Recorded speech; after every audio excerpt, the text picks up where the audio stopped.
A second person now has taken a plea deal in connection to that deadly shooting in Sioux City earlier this year on New Year's Day. We have details right now in our top story at 5. 20-year-old Christopher Morales pled guilty to second-degree murder, along with 4 counts of reckless use of a firearm.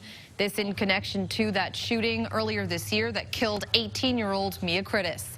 Morales originally pled not guilty to first-degree murder, but as part of his plea agreement, he will serve at least 41 years in prison. Today, Judge Dwayne Hoffmeyer revealed that Morales was the one who fired the shot that killed Mia Critis. You shot Mia, is it Critis? Critis? Thank you. With a gun or a firearm. Secondly, that Mia Critis died as a result of being shot with that gun or firearm. Though the terms of his sentence have already been agreed on, he will officially be sentenced on June 30th.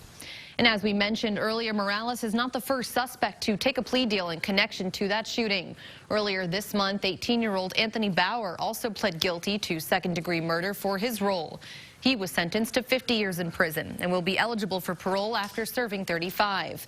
2 others are still awaiting trial in connection to that shooting.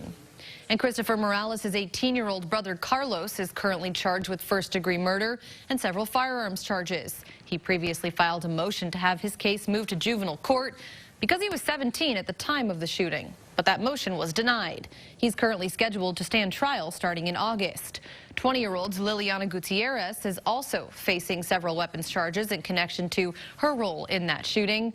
Police say she drove the other 3 suspects to the party and acted as a getaway driver. She's also scheduled to stand trial this August. Authorities say the 4 opened fire on a house party being held at a home on the 2600 block of Walker Street in Sioux City. Happened around 1 in the morning on New Year's Day. 4 people were injured in that shooting in total. An 18-year-old Mia Critis, again, she was killed.